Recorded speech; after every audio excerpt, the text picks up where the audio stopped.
പിന്നാലെ പാകിസ്ഥാൻ പൌരന്മാർക്കും നയതന്ത്ര പ്രതിനിധികൾക്കും ഇന്ത്യ വിടാൻ അനുവദിച്ച സമയം അവസാനിച്ചു. 786 പാക് പൌരന്മാരും 55 നയതന്ത്ര ഉദ്യോഗസ്ഥരും രാജ്യം വിട്ടിട്ടുണ്ട്. ദീർഘകാല വിസയുള്ള പാക് ഹിന്ദു പൌരന്മാർക്ക് മാത്രമാണ് ഇനി രാജ്യത്ത് താമസിക്കാൻ അനുമതിയുള്ളത്. 55 നയതന്ത്ര ഉദ്യോഗസ്ഥരടക്കം 786 പാക് പൌരന്മാരാണ് ഇന്നലെ വരെ രാജ്യം വിട്ടത്. അതോടൊപ്പം പാകിസ്ഥാൻ വിസയുള്ള 8 ഇന്ത്യൻ പൌരന്മാർ രാജ്യത്ത് പോയി. 25 നയതന്ത്ര പ്രതിനിധികളടക്കം 1465 ഇന്ത്യക്കാർ.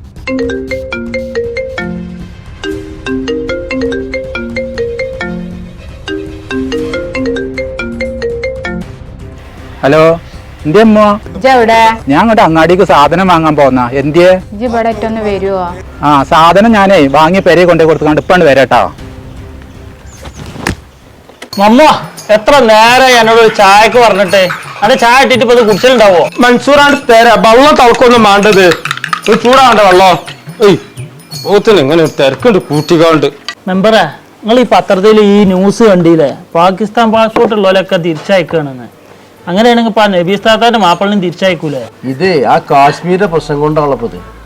നല്ലൊരു ലെവലിൽ പോയിരുന്നു ഇപ്പൊ കാശ്മീർ. ഈ നിലക്ക് പോവാണെങ്കിലേ രാജ്യം കുട്ടിച്ചോറാവും. ഞാനിപ്പോ ഈ വലിയൊരുനാൾക്ക് ഫാമിലിനും കൂട്ടിക്കാണ്ട് കാശ്മീർക്കൊന്ന് പോകണം എന്ന് വിചാരിച്ചു. ഇപ്പൊ പോകാൻ നിക്കല്ലേട്ടാ, അവിടെ ഭയങ്കര പ്രശ്നമാണ്.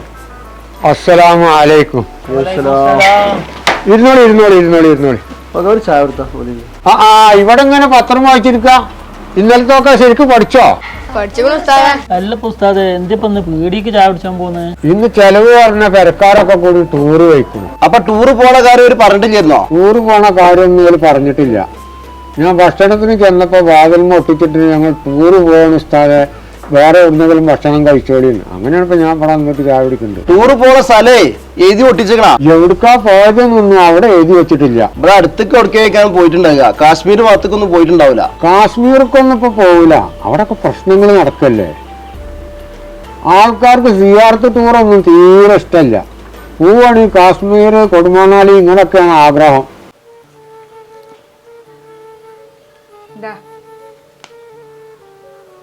നൂറ് അസുഖമുള്ള ആളാ. എത്രങ്ങാനും മരുന്നാണ് ഈ കുടിച്ചത്. എത്ര സോക്കടുണ്ടെങ്കിലേ പഠിച്ചോ എന്നെ വിളിച്ചില്ലല്ലോ. നിങ്ങളെ വാപ്പാനെ പഠിച്ചോനെ നേരത്തെ തന്നെ വിളിച്ചു. നിങ്ങളെ വൈകിയേക്കാരം പഠിച്ചോൻ വിളിച്ച. എൻ്റെ അപ്പേ രാജ്യത്തിനും വേണ്ടി വെള്ളക്കാരെ വെടിയേറ്റ് മരിച്ചു. ഞാനേ വിദേശ രാജ്യദ്രോഹി ആയിട്ടായിരിക്കും മരിക്കുക. ഞാൻ വാർത്ത കേട്ടു. പാകിസ്ഥാൻ പൗരന്മാര് ഇന്ത്യ വിട്ട് 2 ദിവസത്തിനുള്ളിൽ പോണെന്നാ പറയുന്നത്. ഞാനിപ്പോ ഈ പത്രത്തിലും അതാണ് വായിച്ചത്. ഞാനൊരു പാകിസ്ഥാൻ പൗരനല്ല, ഞാനൊരു ഇന്ത്യൻ പൗരനാണ്. അത് എനിക്കറിയാം. അത് മറ്റുള്ളവർക്കൊന്നും അറിയില്ലല്ലോ. ആ വാർത്ത കേട്ട ശേഷം എനിക്ക് ഭയങ്കര ബേജാറാണ്. ബേജാറായിട്ടൊന്നും കാര്യമില്ല. പോവാനാണ് എനിക്ക് വിധിയെങ്കിൽ ഞാൻ പോവന്നെ വേണ്ടി വരും. ആ മാനിയോ, അങ്ങോട്ട് കയറിക്കോ. ഇവിടേക്കിരുന്നടാ. എന്തേ പറ്റി വിളിച്ചു കണ്ട് പെട്ടെന്ന് വരാൻ പറഞ്ഞു? പത്രത്തിലും ടിവിയിലൊക്കെ വാർത്ത കേട്ടില്ലേ? കാക്കാക്കേ പെട്ടെന്ന് ഇവിടുന്ന് പോണെന്നാ പറയുന്നത്. വാർത്തയൊക്കെ ഞാൻ കേട്ടു. ഞമ്മക്ക് ഇനി എന്താ ചെയ്യാൻ പറ്റുക? ഞമ്മക്ക് ഇനി ഒരു അപേക്ഷയും കൂടി കൊടുത്താലോ? മൂപ്പര് ഇവിടുത്തെ പൗരനാണ് അറിഞ്ഞുകൊണ്ട്. അതൊക്കെ എത്ര പ്രാവശ്യം കൊടുത്തതാണ് മാനോ. അതൊന്നും ഇനി നടക്കൂല. ഇതിപ്പോൾ 2 ദിവസത്തിൻ്റെ ഉള്ളിൽ ഇന്ത്യ വിട്ട് പോകണം എന്നാണ് പറഞ്ഞിട്ടുണ്ട്. പോകണ്ടീന് വലിയ ബേജാറൊക്കെ എനിക്കുണ്ട്. ഇവളെ കാര്യം ആലോചിക്കുമ്പോഴാണ് വല്ലാത്തൊരു അടങ്ങേറ്. ഓളെ കാര്യത്തിൽ നിങ്ങൾ ബേജാറാകണ്ട, ഞങ്ങളൊക്കെ ഇവിടെ ഇല്ലേ. ഇതിപ്പോൾ ഈ 2 രാജ്യങ്ങൾ തമ്മിലുള്ള ഒരു പ്രശ്നമാണ്. കുറച്ച് കഴിഞ്ഞാൽ അതൊക്കെ ശരിയാവും. അപ്പോൾ നിങ്ങൾക്ക് ഇങ്ങോട്ട് മെഡിക്കൽ വിസക്ക് തിരിച്ചു വരാം. ഇത് പറഞ്ഞ മാതിരി മെഡിക്കൽ വിസയിൽ വരാൻ അല്ല ഞാൻ ഉദ്ദേശിച്ചത്. എന്നും ഇത് എൻ്റെ രാജ്യമാണെന്ന് പറയാണ്ട് ഇവിടെ നിൽക്കണം. അതാണ് എൻ്റെ ഒരു ആഗ്രഹം. മരിച്ചാണെങ്കിൽ ഈ മണ്ണ് കിടന്ന് മരിച്ചണം. വല്ല രാജ്യദ്രോഹ കുറ്റം ചെയ്ത മാതിരിയാണ് കാക്കാനട്ടി തട്ടേണ്ടത്. ഏതായാലും ഒക്കെ ശരിയാവുമായിരിക്കും.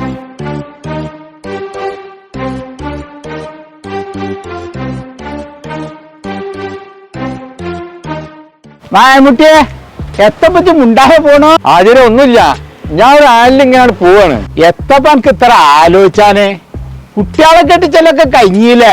അതൊക്കെ കഴിഞ്ഞില്ലേ. ഞാനേ ഞമ്മ നബീസാന മാപ്പിളുണ്ടല്ലോ, മൂപ്പരടുത്തേക്ക് പോയിക്കാണ് ഞാൻ വരികയാണ്. ആഹാ, ബീരാന്റെ അടുത്ത് നയിക്കാറില്ലേ? അപ്പൊ പാകിസ്ഥാനിൽ വന്നിക്കാണ്ട് ഇപ്പൊ ഇവിടെ ഉണ്ടല്ലോ. പാകിസ്ഥാനികളൊക്കെ ഇപ്പോഴേ തിരിച്ചു പോകണം എന്നുള്ളൊരു ഓർഡർ ഗവൺമെന്റ് പാസ്സാക്കിക്കണല്ലോ. അപ്പൊ ആ ഒരു വിഷമത്തിലാണ് മൂപ്പര്.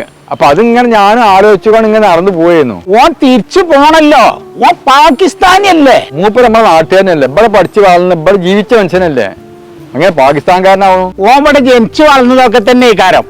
പക്ഷെ ഓരബദ്ധം ചെയ്തിട്ടുണ്ട്, അത് എനിക്കറിയോ. അതെന്താ അബദ്ധാചാര്യ? ഓന് 12-ാം വയസ്സില് എന്റെ ബാപ്പ കറാച്ചിയിൽ ഹോട്ടലുണ്ടായിരുന്നു ഞങ്ങക്ക്, അവർക്ക് പണിക്കൊണ്ടായതാണ് ഓനെ. ഓൻ നമ്മളെ ഹോട്ടലിന് എല്ലാ പണിയാളും പഠിച്ചിക്കാണ്ട് അവിടുന്ന് ഓൻ പാകിസ്ഥാൻ പാസ്പോർട്ട് എടുത്തുകാണ്ട് മക്കത്തേക്കാണ്ട് പോയി. ഓൻ കൂടുതൽ ശമ്പളം കിട്ടാൻ വേണ്ടിയിട്ടുള്ള ഒരു പണിയാണ് ഓൻ ചെയ്തിട്ടുണ്ട്.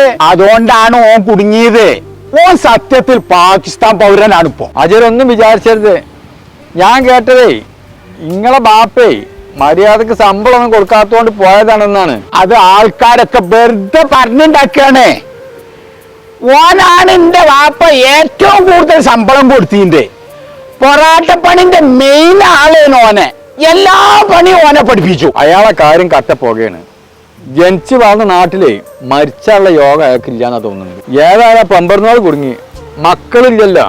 പിന്നെ ഈ ആങ്ങളാരെ കാൽക്കഴി ചെല്ലേണ്ട അവസ്ഥയാണ് പോക്ക്. ഓ അതിന്റെ ഇടയിൽ കൂടി ഇവിടെ വന്നിക്കാണ്ടേ ഓന്റെ അമ്മായിന്റെ മോളാണ് ആ നബീസു ഓളെ കെട്ടിയത്. ഓൻ അതിന്റെ വല്ല ആവശ്യമുണ്ടോ? ഓൻ ആ പാകിസ്ഥാനിനോട് കെട്ടിയാ പോരെ. ഏതായാലും ഇപ്പൊ നമ്മള് പറഞ്ഞിട്ട് കാര്യമില്ല, കുടുങ്ങിയവർക്ക് അതിന് ബുദ്ധിമുട്ട് അറിയുള്ളൂ. ഏതായാലും പഠിച്ചോ സഹായിക്കണ്ട സാധുവിനെ.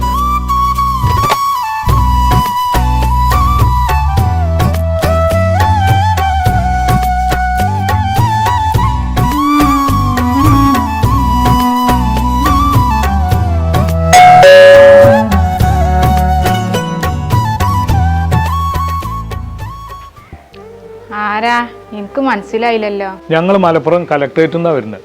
ഇത് ചോലക്കൽ നബീസുന്റെ വീടല്ലേ? ആ ചോലക്കൽ നബീസുന്റെ വീട് തന്നെയാണ്. ഞാൻ തന്നെ ആള്.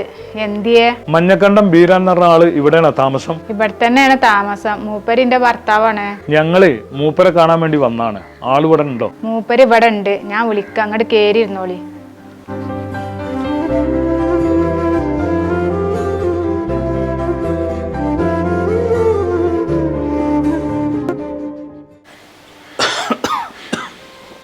സാറുമാര് ബന്നീൻ്റെ ഉദ്ദേശം ഏകദേശമൊക്കെ മനസ്സിലായിക്കോളും. ഉപ്പാക്ക് കാര്യങ്ങൾ ഏകദേശം മനസ്സിലായല്ലോ.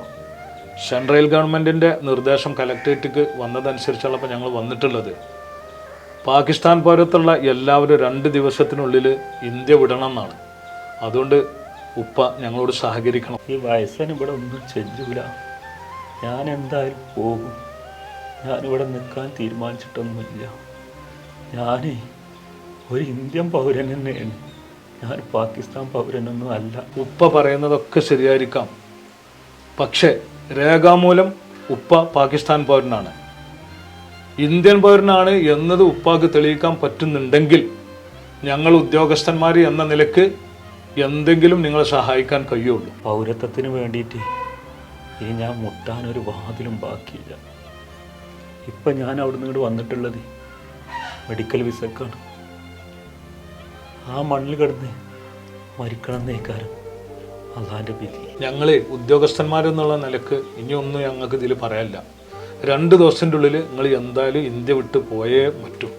പിന്നെ രാഷ്ട്രങ്ങൾ തമ്മിലാണ് നന്നാവും, ഒരു മഞ്ഞുരക്കൊക്കെ ഉണ്ടാവും, അതിന് നമ്മൾ പ്രാർത്ഥിക്കുക. അഥവാ നിങ്ങൾ 2 ദിവസത്തിൻ്റെ ഉള്ളിൽ പോവാതിരുന്നാൽ പോലീസ് വന്നിട്ട് അറസ്റ്റ് ചെയ്ത് കൊണ്ടുപോയാൽ പിന്നീട് ഒരു മെഡിക്കൽ വിസക്ക് വന്നിട്ട് ഒരു ട്രീറ്റ്മെൻറ്റ് ചെയ്യാനോ മറ്റു ആനുകൂല്യങ്ങളോ ഒന്നും കിട്ടാത്തൊരവസ്ഥ വരും ഉപ്പ. അതുകൊണ്ട് നിങ്ങൾക്ക് തിരിച്ചു പോലാവും ഏറ്റവും നല്ലത്. എൻ്റെ ഈ നാട് വിട്ടു പോവാനേ എനിക്ക് മനസ്സുണ്ടായിട്ട് പോവല്ല. നമ്മളീ നാടിന് എന്നെക്കൊണ്ടൊരു ബുദ്ധിമുട്ടും ഉണ്ടാവില്ല. ഈ 2 ദിവസത്തിൻ്റെ ഉള്ളിൽ ഞാൻ പോയിക്കോളാം.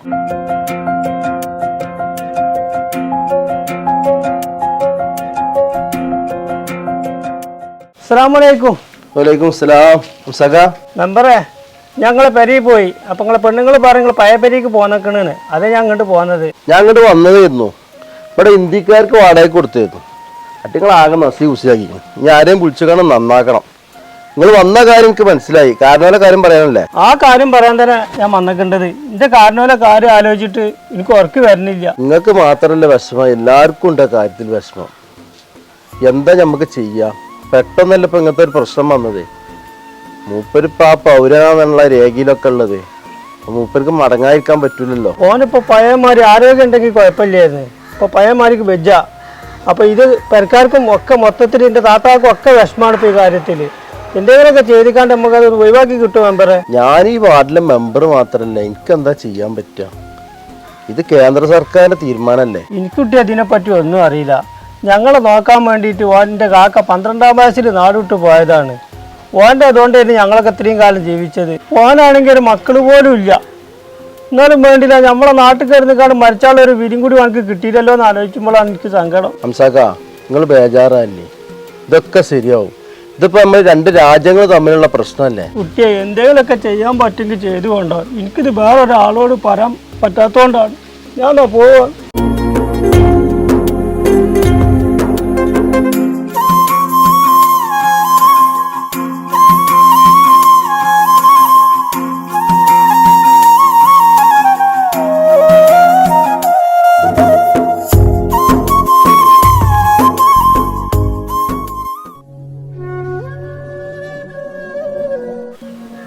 അല്ല മെമ്പറെ, മൂപ്പര് അന്തര അംസന്ത വരാഞ്ഞ്? മൂപ്പരാൻ കണ്ടിരുന്നു. മൂപ്പർക്ക് കാരണൂല് ഇറങ്ങിപ്പോണേ കാണാൻ വെച്ചാഞ്ഞിട്ട് വരൂലെന്ന് പറഞ്ഞേക്കുന്നു. അല്ല മെമ്പറെ, എങ്ങനെ ഇപ്പൊ പോണ്? ആരെയും ഒപ്പം പോകണ്ടോ? രാത്രിയാണ് ട്രെയിന്, കോഴിക്കോട്ട് നിന്നാണ്. മൂപ്പര അളിയനും ഉണ്ട്, ഞാനും ഉണ്ട്. ഞങ്ങൾ ഡൽഹിക്കാണ് ടിക്കറ്റ് എടുത്തേക്കുന്നത്. അവിടെ നിന്ന് എന്തൊക്കെ പേപ്പറൊക്കെ ശരിയാക്കിയിട്ടാ പിന്നെ അവിടെ നിന്ന് പോക്കുണ്ടാകുക. ഞാൻ പോട്ടെ ബീസു, തോൽക്കോട്ടെ.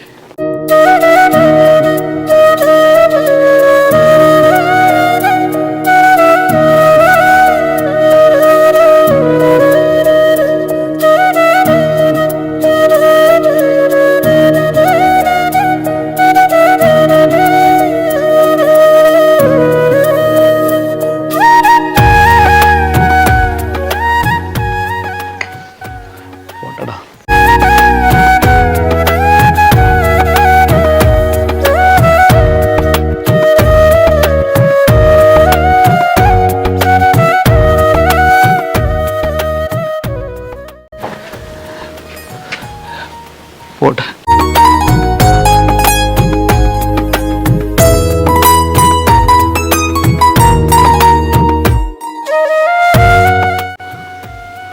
പോട്ടെ, നമ്മൾ കാണുമെന്നാവും. എൻ്റെ ആകെ ഒരു ആഗ്രഹം ഈ ജനിച്ച മണ്ണിൽ മരിച്ചോളം ജീവിച്ച് ഈ 6 അടി മണ്ണിൽ അലിഞ്ഞു ചേരാനായിരുന്നു. പഠിച്ചവനതിനുള്ളൊരു തോപ്പിയൊക്കെ തന്നാൽ മതി. ആഗ്രഹം മാത്രമുള്ളൂ. പോട്ടെ.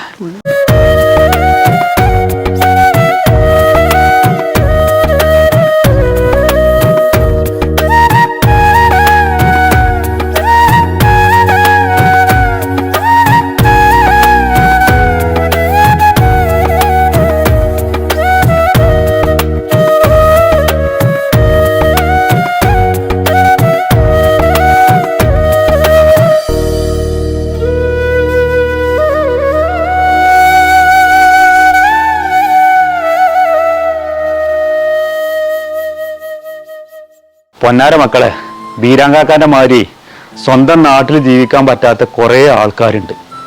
നമ്മളെ നാട്ടില് മരണം വരെ ജീവിച്ച് ഈ മണ്ണിൽ തന്നെ അലിഞ്ഞു തരാനേ പടച്ചോ നമുക്ക് തോഫീക്ക് നൽകട്ടെ. അതുപോലെ തന്നെ രാജ്യങ്ങൾ തമ്മിൽ ഒരുമിക്കട്ടെ. പിറന്ന നാട്ടില് സ്നേഹത്തോടെ ജീവിക്കാം നമുക്കൊക്കെ കഴിയട്ടെ. അതാണ് ഈ ബീരാങ്കാക്ക നിങ്ങളോട് പറയാനുള്ളൂ.